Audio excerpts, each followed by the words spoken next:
Tentang Jembatan Pulau Balang sebagai simbol penghubung fisik dan ekonomi kota Nusantara. Peresmian Jembatan Pulau Balang oleh Presiden Joko Widodo pada tanggal 28 Juli 2024 menandai langkah penting dalam upaya menghubungkan kota Balikpapan dengan Kabupaten Penajam Pasir Utara yang melingkari ibu kota Nusantara Kalimantan Timur. Jembatan ini tidak hanya memperkuat jalur logistik dan meningkatkan mobilitas, tetapi juga diharapkan menjadi pendorong utama pertumbuhan ekonomi di kawasan ibu kota baru.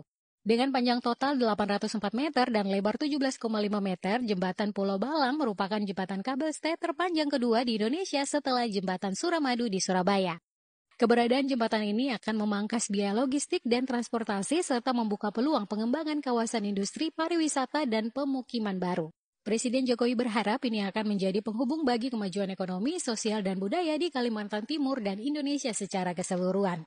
Akademisi di Kalimantan Timur menilai kehadiran Jembatan Pulau Balang mengubah lanskap transportasi di Kalimantan terutama di bidang ekonomi. Dengan menghubungkan Balikpapan dan Penajam Pasir Utara, jembatan ini mengurangi biaya logistik dan transportasi antar provinsi terutama antar Kalimantan Selatan dan Kalimantan Timur. Namun keberhasilan jembatan ini juga membawa sejumlah tantangan terutama pada dampak terhadap layanan angkutan penyeberangan yang selama ini menjadi tulang punggung transportasi di wilayah tersebut.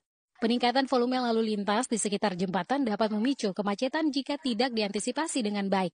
Oleh karena itu, pemerintah perlu melakukan kajian lalu lintas secara komprehensif dan membangun infrastruktur pendukung yang memadai. Pembangunan infrastruktur ini juga membawa dampak lingkungan yang signifikan. Proyek Jembatan Pulau Balang yang juga mencakup pembangunan jalan tol yang menghubungkan Samarinda dan IKN telah memutus koridor satwa alami yang menghubungkan hutan-hutan di kawasan tersebut. Bekantan adalah salah satu satwa yang terancam akan kehilangan habitatnya jika koridor satwa tersebut putus. Darman dari Yayasan Konservasi Borneo telah merekomendasikan adanya buffer zone sebagai zona penyangga untuk memperkuat konektivitas antara hutan primer darat dan hutan pesisir. Namun hingga kini belum ada koridor alami yang diselamatkan. Pihaknya berharap pemerintah perlu serius dalam menindaklanjuti rekomendasi ini untuk menjaga keberlanjutan ekosistem dan satwa liar di kawasan tersebut. Jembatan Pulau Balang merupakan bagian dari proyek strategis nasional yang telah lama dinantikan masyarakat Kalimantan. Pembangunan jembatan ini yang dimulai sejak masa kepemimpinan Gubernur Awang Faruk pada 2013 akhirnya rampung dan diresmikan pada 2024. Dengan nilai proyek mencapai 1,38 triliun, jembatan ini diharapkan memudahkan akses masyarakat dan logistik serta memperkuat konektivitas koridor ekonomi Kalimantan. Namun keberhasilan proyek ini tidak hanya bergantung pada mulusnya jalan dan kokohnya struktur jembatan. Pemerintah perlu memastikan bahwa infrastruktur pendukung seperti jalan penghubung dari jembatan menuju kota-kota di sekitarnya juga dibangun dengan baik.